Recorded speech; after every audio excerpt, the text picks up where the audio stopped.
Good morning, good morning. Back here with a brand new model truck here. This is the one I was telling you about, the AMT Wrecker, my version. I named the truck My Way on there. And there's so much to talk about on this truck because so many modifications been done. But take you around it first and then we'll go into what I did to it on there. And you can kind of see there's the name My Way on it. And it took 12 years to build this truck, fellas and fellettes. And it wasn't that I worked on it every day. It was all the frustration of it not going the way I wanted it to and putting it back in the box all the time. Anyway, from a couple of weeks to 2 or 3 years at a time. But I'd always come back to it and work something out. So, like I said on number 7, I figured out I had to narrow the bed a 1/4 inch on each side. On this one, I used 2 kits on there, and I took the first bedside and I cut it off right at the front of the front fender wells, or the bedside panel rather. Then I took the second one and cut the shroud off and put them together on there. So then the bed was looking all right, and so I went on to the boom. Well, the boom that comes in the kit, it's too little of tubing for one thing, and I thought, well, they used to make a 1/43rd scale version of this truck. So I went out and looked some pictures on that. I'd seen them at a couple of model shows over the years. But it was a twin boom and it was square tubing. And so I thought, well, I got 2 kits. Wonder what happens if I use the 2 booms and make a twin boom out of it. So I did that. I didn't like the way it looked either. It filled out the bed, but it just didn't look right for the truck. So back in the box it went again. Then a few years later, I pulled it out again and thinking that the cab and the hood are okay. I don't need to do nothing there. So anyway, I put them together, stretched the frame out where it needed to be. And I got to looking at it. And right away, I knew something wasn't right. I didn't know what it was. But it just didn't look right. It like the one on the box on there. It still didn't have that look. In the meantime of putting all that back, I had built one of the Revell Germany triaxle wreckers. And that's got the same cab, hood, and sleeper that Al Capone has on there. And so I'm thinking, well, okay, maybe that's the deal. It needs to have that cab and that hood. But I said, I'm not going to spend another $100 on this kit at that point just to change that. So back in the box again it went. So then I kept looking at that triaxle because it's my favorite model. It sets up on top of my TV, and I kept thinking, why does that truck look so good? I had no idea. In the meantime, I had bought a real 359, and it was a short hooded truck, and I kept looking at that, and it didn't look anything like the AMT. So I went outside with a measuring tape one day, and I started measuring. We'll find out what's wrong with this thing. And it turns out I can't remember the exact measurements across the hood at the cowl and across the hood at the grill, but if memory serves, it was like 1.25 inches difference in width on there, which isn't very much. And not near as much as the AMT truck. AMT, it turns out, has built them hoods to where it looks somewhere between like a 50s narrow hood and like the wider hood of today.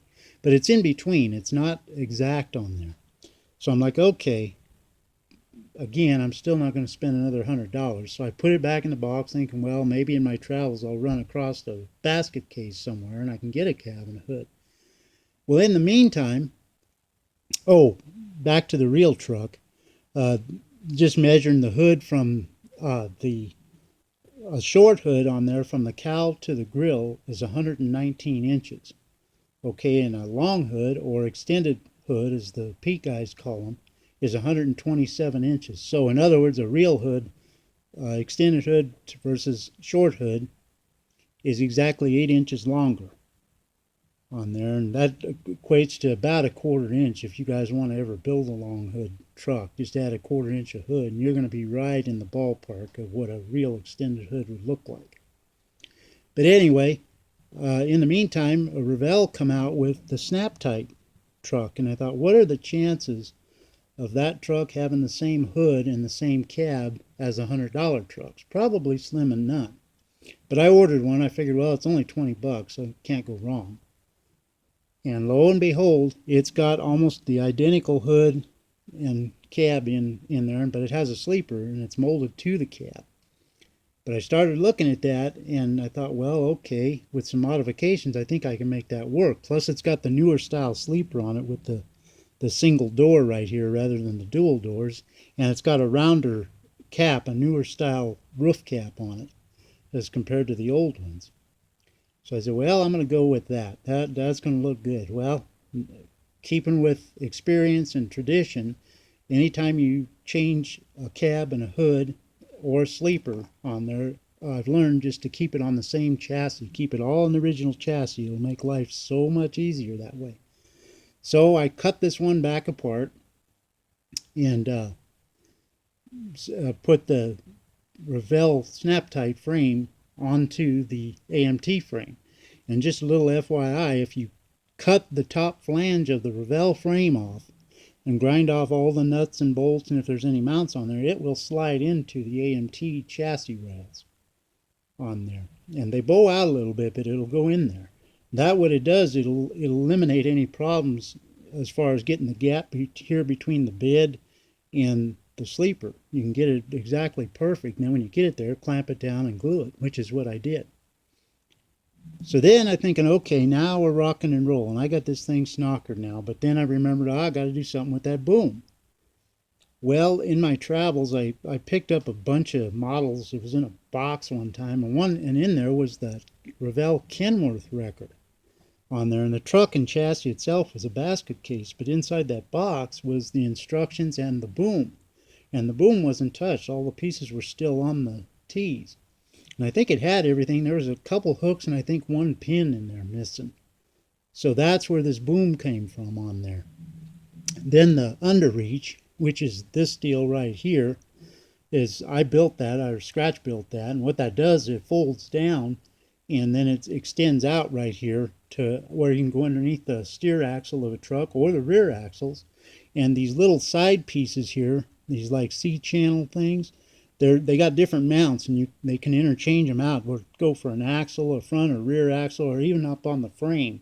They even make a little tiny fifth wheel to where they can back under a trailer and hook it up just as if it were being hooked on a tractor and tow it. So in other words, the days of towing with the main winches are out. They use the underreaches on all the new Wreckers.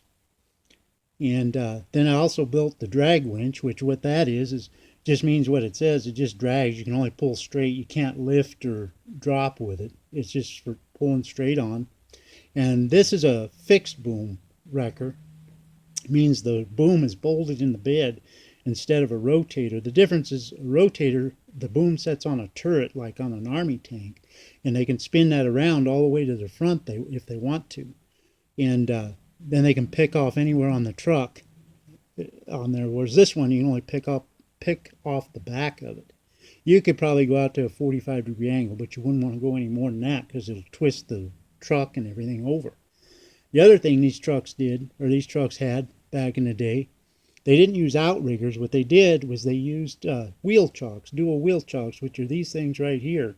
And they were chained to the rear plate of the body, which is about an inch thick on there. And they were either welded or bolted those chains. And what they did is they stuck them under the rear duals, like when they're pulling a truck up off the side of a mountain or something. And those chains being molded to that plate, when that truck tried to slide backwards, the wheel chocks would grab it, and because it's chained to that plate, it had squished the suspension down on there. It put more weight on those wheel chocks, in other words. So it couldn't go anywhere unless it starts to slide, which is a problem that these heavy wreckers have even today. Even with the outriggers, they still tend to slide on there if they get enough weight, because these winches have so much power on these trucks. And the other thing is I wanted to light this one up on there, so that's why I put all the light bars. And like I said before, there are some states that allow the wreckers to run red and blue lights. And so I said, well, it's been such a frustrating thing. I'm going to put lights on this thing big time. And then the bumper, I scratch built that. That's just 60,000 sheet plastic with stainless steel tape over it. Then the air cleaners are off the snap-tight Kenworth on there, because the Peterbilts, for some reason, they always come with a single air cleaner, and then they got an oil filter on the driver's side for some reason. I don't think any of the 125th scale Pete's come with twin air cleaners on there.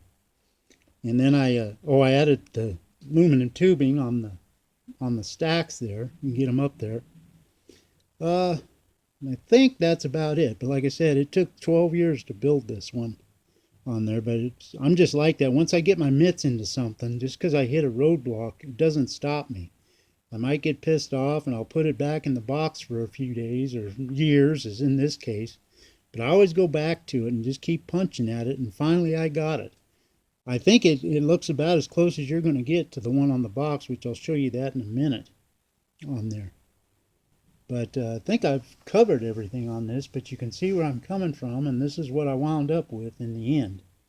And then we'll take a look at the kits I started with, or these ones. These were some of the first models AMT produced after they were made in China back in like the late 90s, early 2000s. And you can tell that because they all have a black or blue background with the actual model. Usually, or at least the first ones, were featured in red. Now here's the inspiration for it, or what I was started to go for, and that was that truck there on there. At least the body style on there. But anyway, that's the truck called My Way on there. So let me know what you all think, and thanks for the nice comments and all the new subscribers. I appreciate it. And we'll talk to you with another one later on. Have a good one. Bye.